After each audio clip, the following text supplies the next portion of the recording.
নমস্কাৰ, সকলোকে মণ্ডল জিয়া চেনেললৈ স্বাগতম জনাইছো। আমি আগৰ ভিডিঅ'ত প্ৰাক-ঐতিহাসিক কালৰ বিষয়ে আলোচনা কৰিছিলো। আজি এই ভিডিঅ'টোৰ জৰিয়তে আমি আদ্য-ঐতিহাসিক কালৰ বিষয়ে আলোচনা কৰিম। তেন্তে আহক ভিডিঅ'টো আৰম্ভ কৰোঁ। আদ্য-ঐতিহাসিক কাল। আদ্য-ঐতিহাসিক কালক আমি ইংৰাজীত প্ৰট' বুলি কওঁ। ইয়াৰ লিখিত প্ৰমাণ পোৱা গৈছে যদিও আজিলৈকে এই লিখিত প্ৰমাণ বা লিপিবোৰ কৰিবলৈ সক্ষম হোৱা নাই। ইয়াৰ প্ৰমাণ পোৱা যায় পুৰাতাত্ত্বিক চিহ্নবোৰৰ পৰা আৰু ইয়াৰ জনক হ'ল জন মাৰ্শ্বেল। এই আদ্য-ঐতিহাসিক কালত আমি সিন্ধু সভ্যতাৰ বিষয়ে আলোচনা কৰিম। সিন্ধু সভ্যতা বা সিন্ধু উপত্যকাৰ সভ্যতা। সিন্ধু সভ্যতা মানেনো কি? যিহেতু ৪,৫০০ বছৰ আগত সিন্ধু নদীৰ আশে-পাশে বা ইয়াৰ উপনয়ৰ বা যিবোৰ নদী আল্টিমেটলি সিন্ধু নদীতকৈ মিলিছে, সেই নদীৰ আশে-পাশে কিছুমান সভ্যতা গঢ়ি উঠিছিল।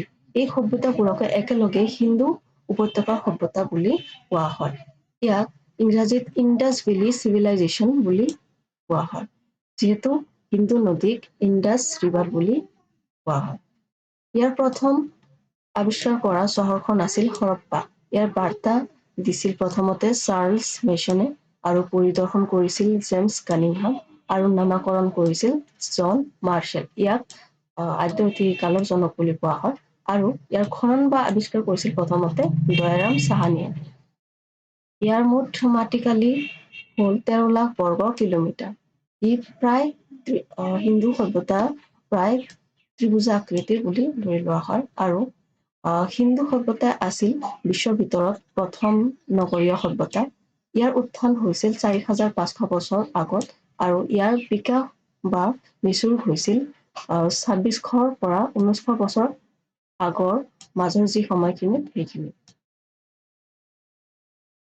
এয়া চাব পাৰে ওপৰত মাণ্ডা আহি কিনে মহাৰাষ্ট্ৰত যাব আৰু এনেকে কৈ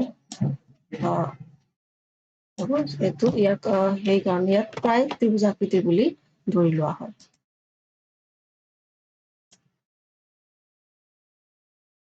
সিন্ধু সভ্যতাৰ আটাইতকৈ ওপৰত যি স্থান আছিল সেইটো হ'ল মাণ্ডা।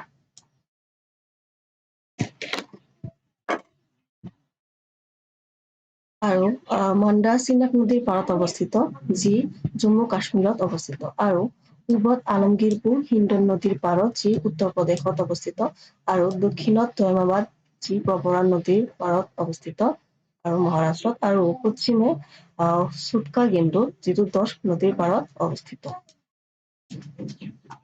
ইয়াত কিছুমান স্থান চাব পাৰে, যেনেকৈ আমি পালো হৰপ্পা আৰু লগতে আমি প্ৰায় জানো মহেঞ্জোদাৰোৰ কথা শুনি থাকো আৰু তেনেকে উত্তৰত মাণ্ডা হব, এনেকে চুটকা গেণ্ডু আমি চালো পশ্চিমে আৰু ইফালে মহাৰাষ্ট্ৰত হব আপোনাৰ আৰু ইফালে থাকিব আপোনাৰ উত্তৰ প্ৰদেশৰ আলমগীৰপুৰ। এতিয়া আমি হৰপ্পাৰ বিষয়ে জানো অলপ। হৰপ্পা ১৯২১ চনত আৱিষ্কাৰ কৰা হৈছিল। ই পাকিস্তানৰ মাউণ্ট গুমৰি জিলাত অৱস্থিত।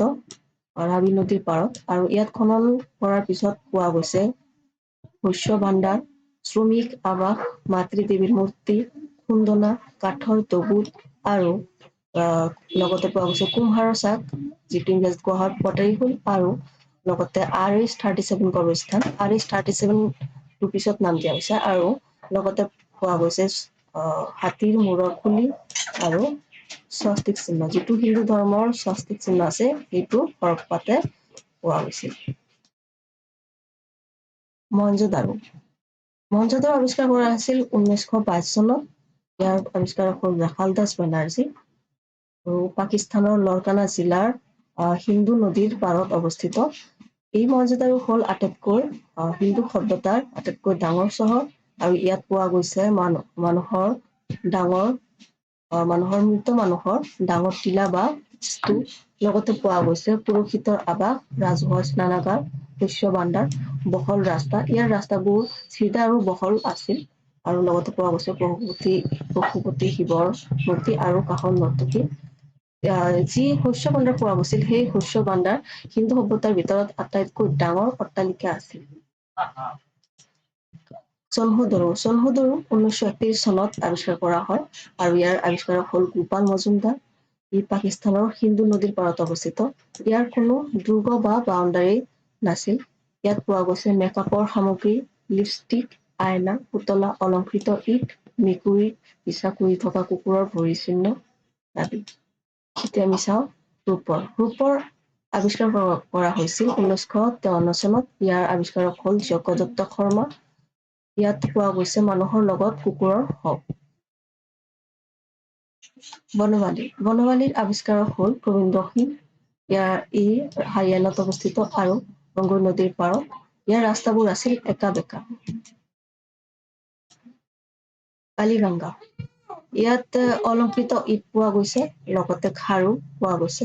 যিবোৰ খাৰু আছিল সেই খাৰুবোৰ কলা মাটিৰে তৈয়াৰ কৰা হৈছিল, সেইকাৰণে কালিগংগা বুলি কোৱা হয়। আৰু খেতিৰ প্ৰমাণ পোৱা গৈছে।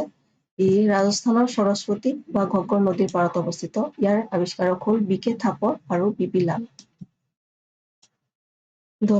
ধোলাবিৰা হ'ল সিন্ধু সভ্যতাৰ আটাইতকৈ ডাঙৰ স্থল। ই পাকিস্তান আৰু গুজৰাটত একেলগে কিছুমান অংশ পাকিস্তানৰ আৰু কিছুমান অংশ গুজৰাটক লৈ অৱস্থিত। আৰু ইয়াৰ আৱিষ্কাৰ কৰিছিল ৰবীন্দ্ৰ সিঙে। আৰু আমাৰ ভাৰতত আটাইতকৈ ডাঙৰ স্থল বুলি ক'লে আমি ৰাখি গঢ়ি কম। মহেঞ্জোদাৰো আছিল ডাঙৰ চহৰ আৰু স্থল বুলি ক'লে ধোলাবিৰা আৰু ৰাখিগুৰি ভাৰতৰ ডাঙৰ স্থল। এতিয়া চাওঁ চুৰকটেটা গুজৰাটত অৱস্থিত। ইয়াত কলহ সমাধি পোৱা গৈছে। লগতে ইয়াত পোৱা গৈছে ঘোঁৰাৰ সাৰ বা কংকাল। নৌথাল হ'ল সিন্ধু সভ্যতাৰ সমুদ্ৰ বন্দৰ, যি সমুদ্ৰদি বেপাৰ বাণিজ্য কৰা হৈছিল। এই লোথালৰ পৰাই সেই বেপাৰ বাণিজ্য বিদেশলৈ কৰা হৈছিল। আৰু ইয়াত পোৱা গৈছে যুগল সমাধি। ইয়াৰ পৰা আমি প্ৰমাণ পাওঁ যে হয়তো তাতে সতী প্ৰথাৰ প্ৰচলন আছিল। সিন্ধু সভ্যতাৰ কিছুমান আমি বিশেষত্ব চাওঁ। সিন্ধু সভ্যতা আছিল নগৰীয় সভ্যতা। ইয়াৰ নলাবোৰ আছিল ঢকা আৰু ইয়াৰ অৰ্থব্যৱস্থাৰ মুখ্য আধাৰ আছিল কৃষি। লগতে ইয়াৰ মানুহবোৰে বিদেশলৈ বেপাৰ বাণিজ্য কৰিছিল। সিন্ধু সভ্যতাৰ সমাজ আছিল মাতৃ শতাত্মক। ইয়াৰ মোহৰ পোৱা গৈছে। সেই মোহৰত এশিঙীয়া জন্তুৰ চিত্ৰ দেখা গৈছে, যিটো এই মোহৰত আপোনালোকে দেখিবলৈ পাব। য'ত এশিঙীয়া জন্তু এটাৰ চিত্ৰ আছে। আৰু ইয়াৰ ওজন জুখিবলৈ যিটো বাট ব্যৱহাৰ কৰা হৈছিল, সেই বাট 16 কেজিৰ আছিল। হয়তো সেই সময়ত 16 কেজি বাটেৰে কিবা এটা বস্তু কিনিলে 16 কেজি কিনিব লাগিছিল। ইয়াৰ মানুহবোৰ যুদ্ধৰ পৰা অপৰিচিত আছিল, যিহেতু যুদ্ধৰ কোনো প্ৰমাণ পোৱা নাযায়। ইয়াৰ বিনাশ আমি বানপানীক কম। মূল কাৰণে আছিল বানপানী। যাৰ ফলত সিন্ধু সভ্যতাৰ বিনাশ ঘটিছিল। গতিকে ভিডিঅ'টো ইমানতে আমি আজি সামৰণি মাৰিলো। আমি নেক্সটত মেচপটমিয়া সভ্যতা, মিশ্ৰ সভ্যতা, ৰোমৰ সভ্যতা আদিৰ বিষয়ে আলোচনা কৰিম। ধন্যবাদ।